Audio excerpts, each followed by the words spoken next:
72 hours after Harry's BBC interview, King Charles and Queen Camilla with Prince William, Kate, and their 3 kids kept calm and carried on, posing on the balcony of Buckingham Palace today, celebrating Victory in Europe Day. There was no time to think whether or not this was something that was wise to do. My understanding is that he reached out to the BBC, his people did. They hadn't asked him initially. He reached out. He wanted to do this interview, and he had messages he wanted to say. He wanted to say that he wasn't in touch with his father. He wanted to say he didn't know how long his father had left to live. Now, of course, that's an alarming thing when the monarchy depends on stability. For his son to go and say that is deeply concerning. Every time he has come, King Charles has offered him a lodging at, wait for it, Buckingham Palace. And guess what, Meghan? Buckingham Palace is empty at the moment, right? Charles is at Clarence House, William is in Windsor, so he could have the run of Buckingham Palace. And if he was at Buckingham Palace, he would receive full security. Guess what? Harry said no. Prince Harry thought his BBC interview would win him sympathy. Instead, it triggered a royal firestorm. And now, sources say he's in therapy. But the moment that really blew everything up, King Charles's public response, and yes, it was savage. Let's rewind. After losing a major legal battle over his security, Harry sat down for a BBC interview. It was supposed to clear the air. What it did instead was set the palace on fire. At one point, Harry said he wasn't in contact with his father. Then he casually added that he doesn't know how much time King Charles even has left. That wasn't just insensitive, it was when he said that if anything were to happen to him because he had been denied security, then blood would effectively be on the hands of the royal family. How do you then, in the next sentence, say, I want reconciliation with my family? I just found this interview deeply alarming. I found it affecting in parts. You know, Harry is still a little boy who has tremendous trauma at the heart of who he is, but it's delusional in so many ways as well. It was cold. He went on to describe his security situation as an establishment stitch-up, accusing unnamed forces of deliberately putting his life at risk. And he implied that if something did happen to him, the royal family would bear the blame. Years-long battle. Prince Harry lost his fight for government-funded security when he is in the UK. Following the legal ruling, Prince Harry ran to the media, shock, and participated in a sit-down interview with the BBC, claiming he does not see a world where he could bring Meghan and the kids back to the UK. This wasn't a bombshell. It was a missile aimed directly at Buckingham Palace. But here's the thing, Harry didn't just do this interview off the cuff. According to journalist Angela Mullard, he reached out to the BBC himself. This wasn't about safety, it was about the spotlight. No time to think whether or not this was something that was wise to do. My understanding is that he reached out to the BBC, his people did. They hadn't asked him initially. He reached out. He wanted to do this interview, and he had messages he wanted to say. He wanted to say that he wasn't in touch with his father. He wanted to say he didn't know how long his father had left to live. Now, of course, that's an alarming thing when the monarchy depends on stability. For his son to go and say that is deeply concerning. Meanwhile, King Charles offered Harry a stay at Buckingham Palace. With full security, Harry refused, because this was never about logistics. It was about control. Every time he has come, King Charles has offered him a lodging at, wait for it, Buckingham Palace. And guess what, Meghan? Buckingham Palace is empty at the moment, right? Charles is at Clarence House, William is in Windsor, so he could have the run of Buckingham Palace. And if he was at Buckingham Palace, he would receive full security. Guess what? Harry said no. Now here's where it gets brutal. Just hours after Harry's interview aired, Buckingham Palace released a rare public statement, something they almost never do. They reminded the public that Harry's security case had already been reviewed repeatedly and meticulously by the courts. The result? Same every time. He doesn't qualify. Translation? We are done talking. And it didn't stop there. The entire royal family, Charles, Camilla, William, Kate, and the kids, appeared on the balcony of Buckingham Palace that same week. It was a message loud and clear. You're out, we're still here. 72 hours after Harry's BBC interview, King Charles and Queen Camilla with Prince William, Kate, and their 3 kids kept calm and carried on, posing on the balcony of Buckingham Palace today, celebrating Victory in Europe Day. Prince William, according to insiders, is furious. He reportedly can't stand Harry right now, not just for the entire view, but for dragging their dying father into a public feud. And Meghan? Critics say this is all straight from her playbook. The media push, the emotional appeal, the timing, it feels calculated. Even Harry's interview was full of awkward pauses. He said, 114 times.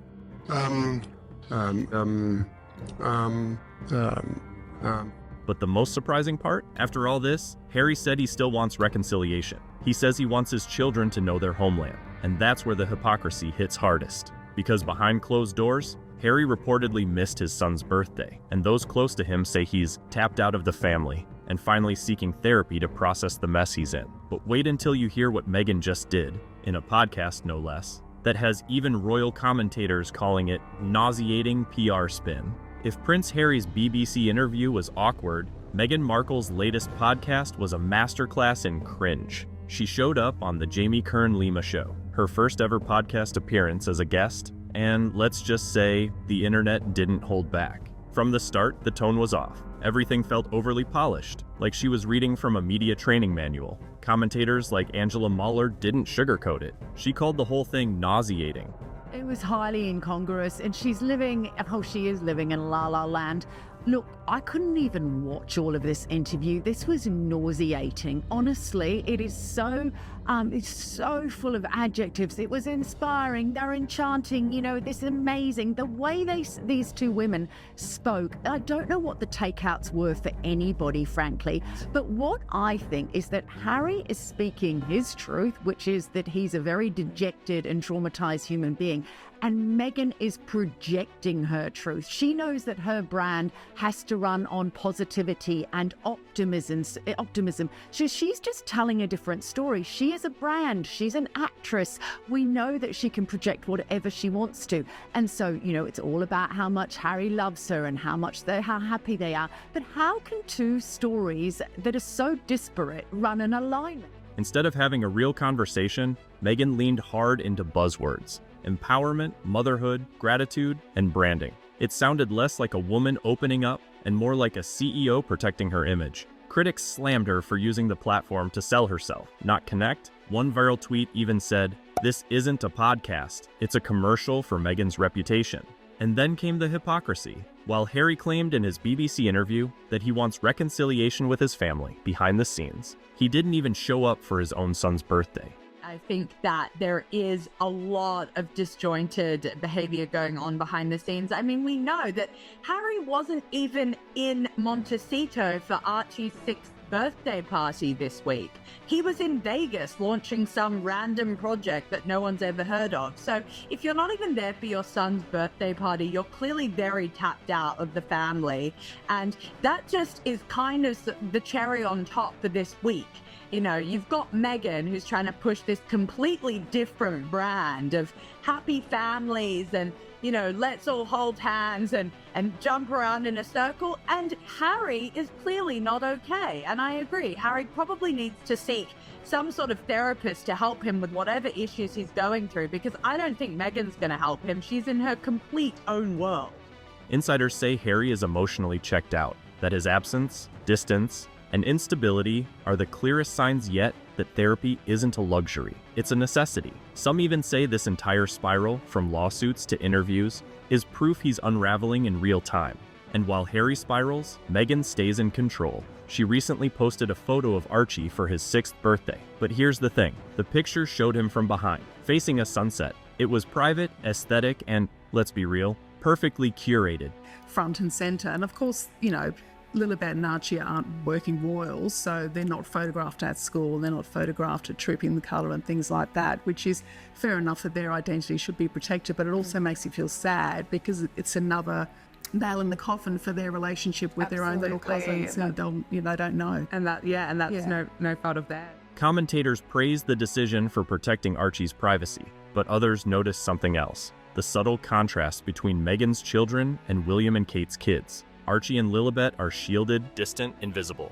Meanwhile, George, Charlotte, and Louis are out at public events like Trooping the Colour and VE Day flyovers. That difference says everything. While one side embraces royal duty, the other keeps their kids locked away from the crown and the cousins they've barely met. Some insiders say Meghan's control over their image isn't just about protection. It's about distance, that she's drawing a line between.